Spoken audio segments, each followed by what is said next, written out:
Hey guys, I'm KBJ. Today I'm super excited to be unboxing and showing you what has recently been released in the United States. Sony's new 4K action camera, the FDR-X3000R. The R at the end means it comes with the remote, as you can see right here. You can also buy it without the remote. I'll have links in the description below if you are interested in purchasing the camera. Alright, so I already have the X1000V and the remote that goes with it. But one reason I really wanted this one is because it has optical stabilization. I do love the electronic stabilization in the X1000V, but with the optical stabilization in this camera, it should be even better at stabilizing the video. The stabilization in the Sony action cameras is why I use them so much. It makes a huge difference when you're hand holding the camera. Now the X3000V also has some other major benefits I love, such as less distortion. Now this is something I actually wrote Sony about. When you used the X1000V in 4K, the distortion was really bad, meaning the edges were really rounded, and when you panned around, it made the scenes look really weird. It also has more flexibilities to change the camera angles, which is another thing I wrote Sony about. Not saying they did anything because I wrote them, but I wanted my voice to be heard at least. Now another thing I'd like to call out regarding the viewing angles is that when you're recording in 4K movie, 4K photo time-lapse, or the 120 plus frame rate, that only the wide angle is supported. So you won't be able to choose a more narrow recording angle in those cases. The new one is also supposed to have better low light, meaning a cleaner picture in dark settings. The case it comes with also sees better underwater. You can see that it has like a flat lens here. The case that the X1000V came with had a curved lens in the front. So when you went in the water, things didn't look right and you had to buy a special flat lens. And you also needed that flat lens to go deeper than around 30 feet. The camera is also smaller as well, as you can see here. And the remote is also smaller now too. And what's really cool is you can now turn on the camera with the remote over Bluetooth, which is awesome. And I also found out that you should be able to turn on the camera even without the remote using the iOS or Android app. And finally, this one has digital zoom like some other Sony cameras, such as the A6300 that I'm recording this video with. Okay, now let's take a look at the box. On the front, you can of course see the action camera in the case and the remote down below. On the right side of the box, it talks about the recording time of 125 minutes and an operating time of around 155 minutes. Then here on the back of the box, you can see the optional accessories and that there's an app, of course, like I'd mentioned.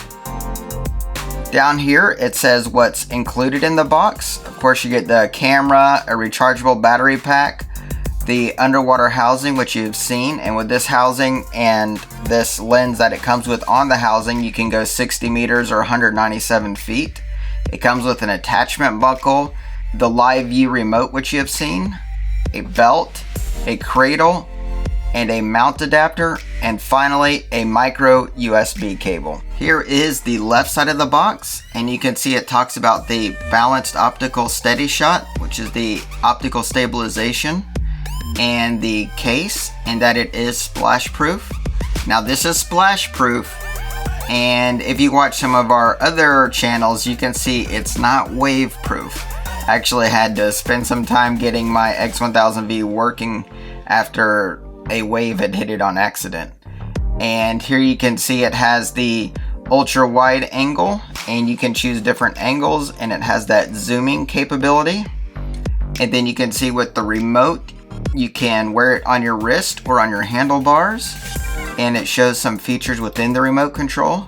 It has 12 megapixel still image recording, 4K time-lapse capture, a stereo microphone, which is also huge because that's actually something else I love about the Sony action cams is they record awesome audio, and it has a wind noise reduction. Here's the top of the box where it goes over some of the things I just mentioned, and here's the bottom of the box. Alright, so this is sealed, so let's get into it.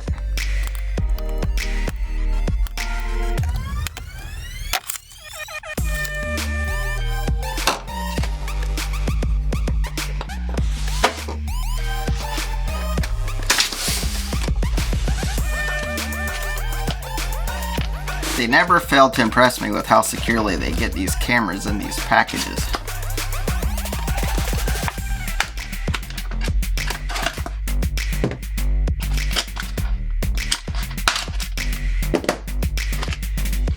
Alright, so here's the camera in the case.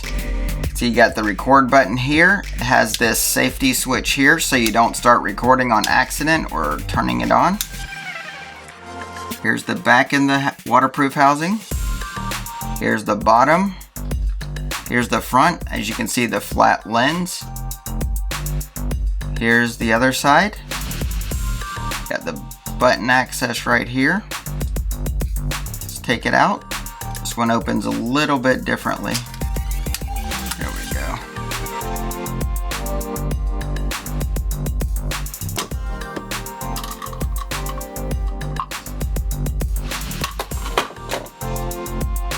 Alright, here's the X3000V, and here's the X1000V, and you can see a size comparison here. The new one is definitely smaller. Now while this body is smaller, the front lens element is larger. So with the X1000V, they sold this lens cap that you could put over it, and obviously this isn't going to fit on here. Now they do sell a new one that goes on the front of this that I have on order, but at the time of this video it's not out here in the US yet. Alright, so in terms of specs, the camera is approximately 1 3/16 by 1 7/8 by 3 3/8. It weighs approximately 4.1 ounces with the battery inside. The sensor is a 1/2.5 type versus a 2.3 that was in the previous model. Now that's really interesting because the sensor in the new one is actually smaller. I'm not sure why they would do that. I'm guessing they had to make some room and make some changes to handle the optical stabilization. It also has a back illuminated Exmor R CMOS sensor. The effective pixels are 8.2 megapixels. The lens is a Zeiss Tessar. The aperture is f2.8. The focal length is 1.38 inches for video and in still. Its minimum focusing distance is approximately 19 3/4 inches. In terms of white balance modes, it supports auto, color temp, and custom. The shutter speed goes from 1/30th of a second to 1/10,000th. In terms of shooting, the image processor is a Bionz X, the same as that's in the X1000V. It also has really cool shooting functions such as loop recording, motion shot LE, and that's where you can take pictures of, like, say you're riding a bike and you jump a hill, it will show like you took pictures in different parts of the actual video, so it looks really cool. It has burst shooting, a 4K time-lapse capture as mentioned earlier, and it also has live streaming with Ustream, which is really cool. Now, in terms of recording, the recording format supported are XAVCS and MP4. In terms of the recording format, still image, it supports DCF version 2, EXIF version 2.3, and it's MPF baseline compatible. With video resolution, if you're recording an XAVCS, you basically get all the resolution. So that means 4K from 30 down to 24p. With 1080, you get 120 down to 24p. But with 720, you only can record in the 200 frame per second range. Now with MP4, you get no 4K, only 1080 or lower, but that's good for whenever you want to quickly upload a video using your phone or something. In terms of recording rate, with XAVCS, you can record in 100, 60, or 50 megs a second depending on the mode. With MP4, you can only record at 28 megs a second. In terms of the still image size, as mentioned earlier, it's 12 megapixels. Now let's talk audio. The audio recording format with MP4 is AAC-LC 2-channel, and with XAVCS, it's LPCM, which is also 2-channel.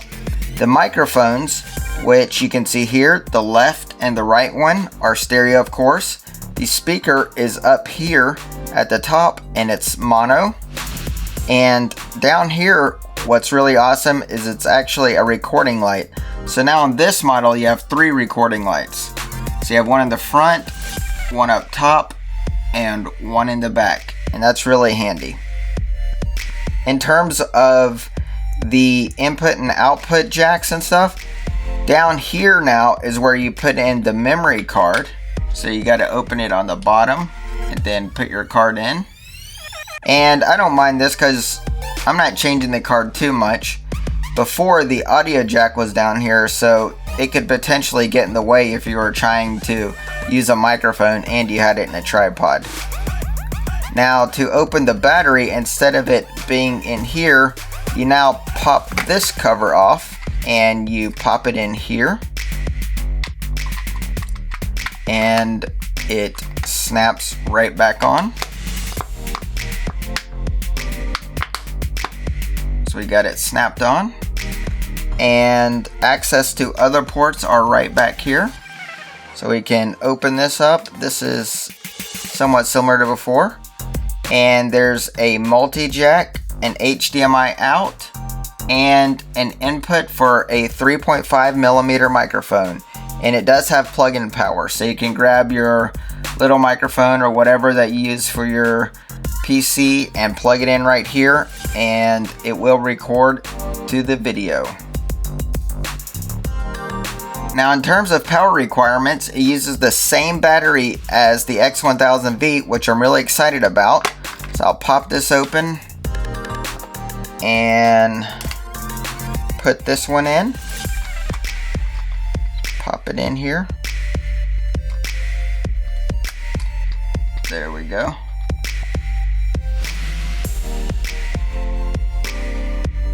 And this is the same NP-BX1 as before. Then we slide this up to lock the cover on. In terms of continuous recording time, it depends on the format, but regardless of if you have it recording in 4K or Wi-Fi, etc., you're probably going to get around 2 hours or so minimum. Alright, so let's talk about when the camera is in its housing. In the housing, it's waterproof up to 60 meters or 197 feet. It is also dustproof, of course, and shockproof. See the front with the housing on. Here's the other side with the housing on. Here's the bottom. You can see it has the tripod mount, which is really nice. Here's the back. Okay, so let's talk about another awesome piece, the Live View Remote.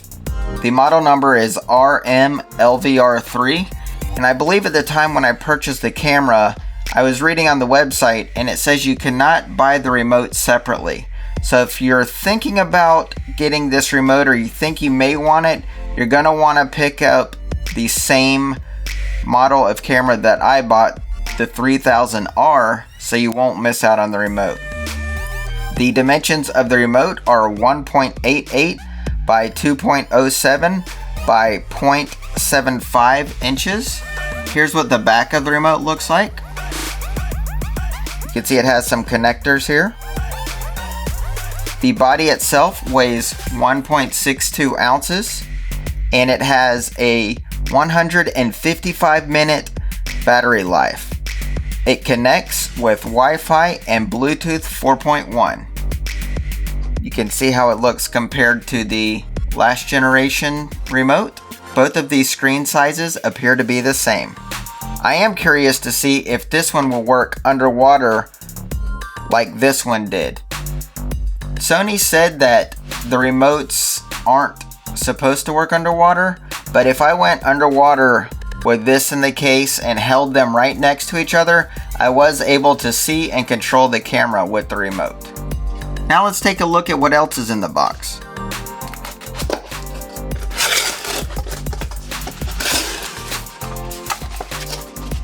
Here's an overhead view when you open the box. Alright, looks like we have a startup guide in multiple languages. Also a startup guide for the remote in multiple languages. And got some offers here. The warranty information. More warranty information. And a reference guide for the camera. Moving on, let's see what we got. Got a Sony Action Cam sticker. Here is the micro USB cable. See that? Here is what looks to be an adapter for the remote. Let's get this open.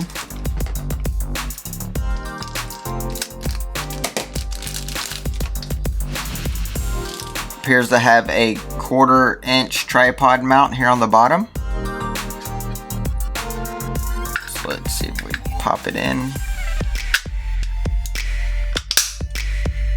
There we go. Sounds to be in there snug. Then I assume you slide this over and it comes out. Yep. Has this mechanism up top to take it out. And looks like there's holes for the wrist strap.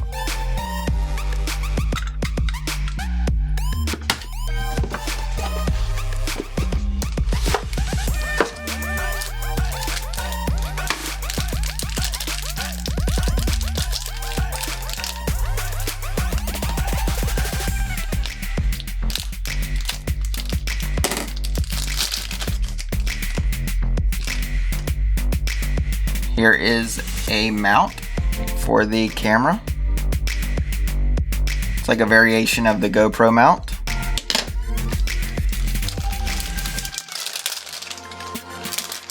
This looks to be the charger for the remote.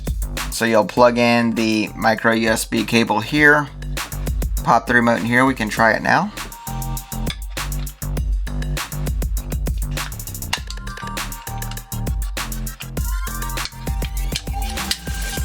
Yep. Here's the eject button. So it just slides in like this.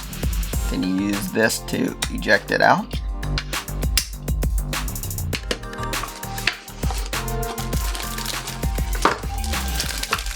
Here we have the wrist strap for the remote.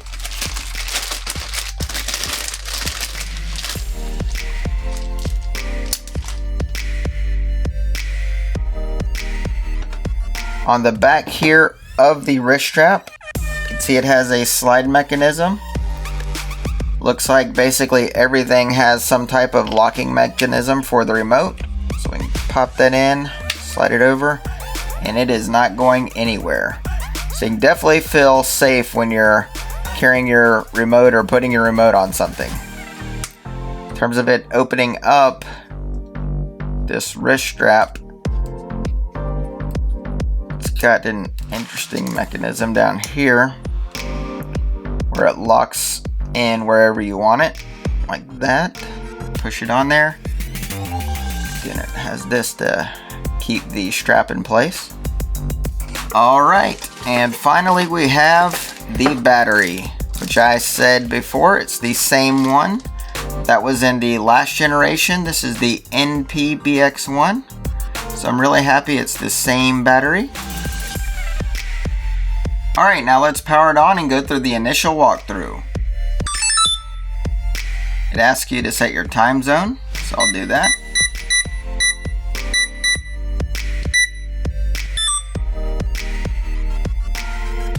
Then daylight savings time, so I'm going to turn that on. And I won't worry about setting the date right now.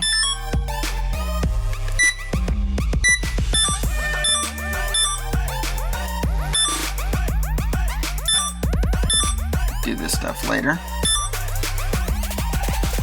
And here we go. Looks like it's set for having Wi-Fi on, GPS is on, MP4 is the format at 30p. It has the active stabilization on. It has 8 hours and 40 minutes of recording time available. It's set to the wide angle and it's set to movie mode. So I guess if I push this down, now I'm in camera mode. Now I'm in time-lapse mode. And now I'm in live stream mode. And I believe this is the loop recording mode. Back to movie mode. So let's go through the menu. So we can set the mode here. Right here you can see we're on video. Go back. Here we can configure the video. So we can change this. So I do want to change the format to 4K. Here's the steady shot, which I was talking about earlier. You can have active, standard, and off. So active is going to do the best steadying, but I should note that depending on which steady shot you have selected, it does crop in the picture a little bit. So you'll be widest with it off, and then as soon as you start to turn on the different modes, it'll get more narrow, with active being the most narrow. So let's go back. And you can see here it's set to 4K, 30p at 60 megs, and I'm fine with that for now. But like I was saying earlier, we can't change the mode or how wide the picture is in 4K. It has to record it wide. Then here's the zoom. So we can turn this on. And this is flip. So if you're going to record upside down, you can turn this on. And it will also reverse the left and right channels since you'll have the camera upside down. Then here you're changing, you know, if you want the picture to be brighter or dimmer, the scene.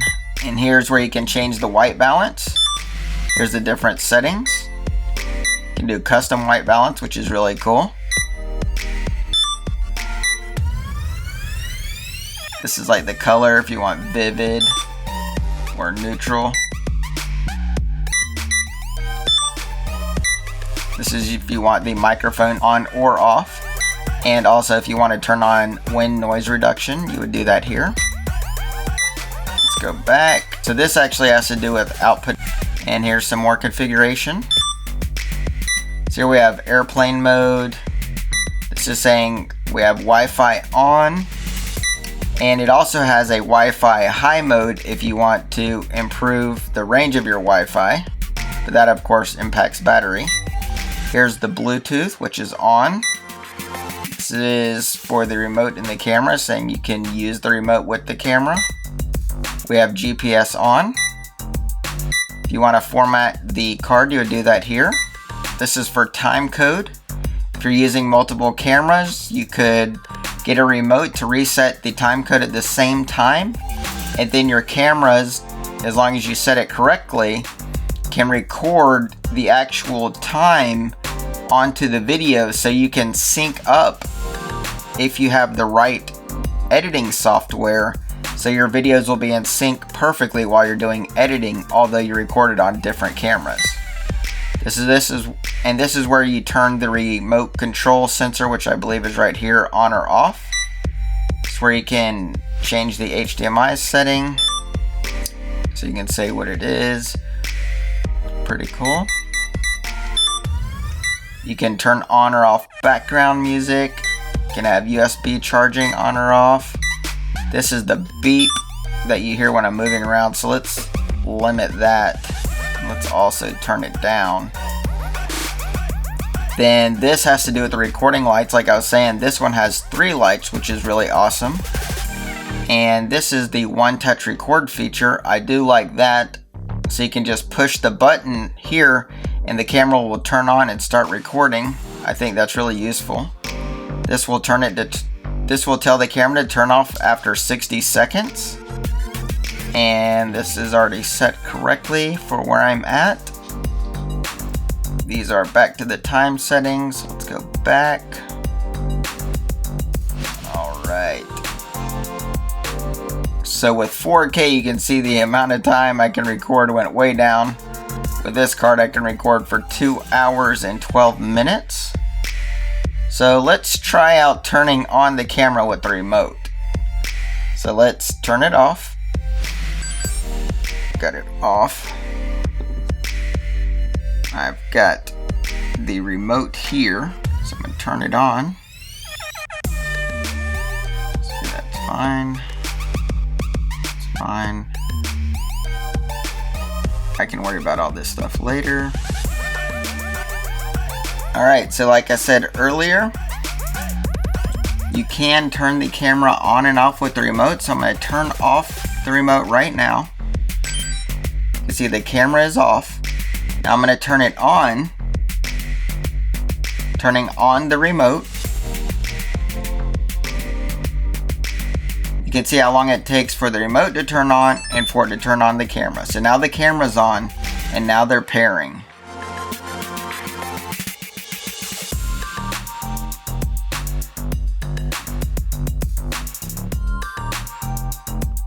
So there is a little bit of lag, but it is really cool that you can turn the camera on and off. And I love that you can actually zoom with the remote. That is so awesome.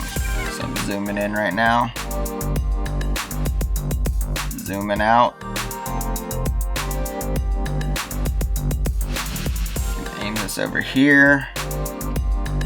Zoom in. I'll move the camera around. You can check out the steady shot. So if I wiggle, you can see the optical stabilization working. So later I'm going to make some videos and I'll show you how good the steady shot is working and how good the sound is and everything. Of course, I can start recording right here. You can see the lights. Here's the backlight. Here's the top light. Then the front light is on, of course.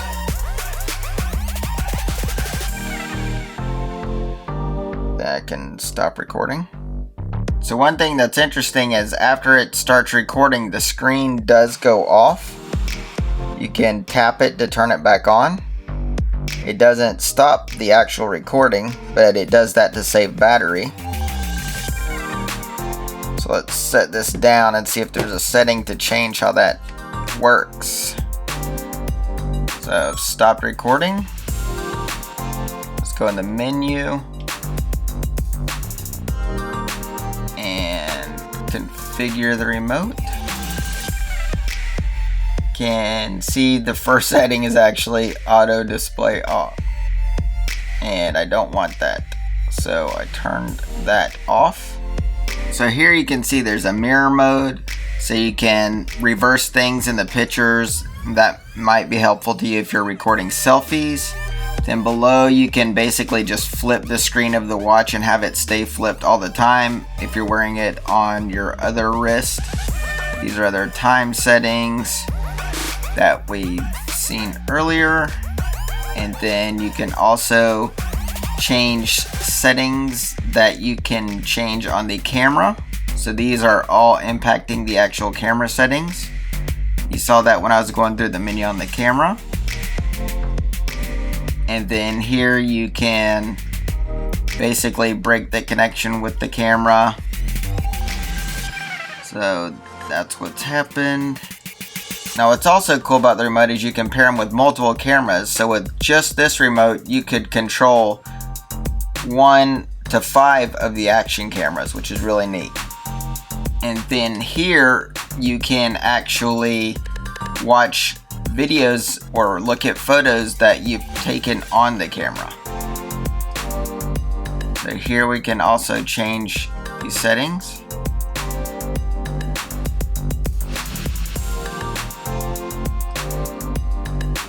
You can change what mode the action camera is on here. This remote is definitely going to be really useful. So I'll be able to zoom in and out. I can see everything that the camera is set to, how much time I have left. I got 4K on at 30p.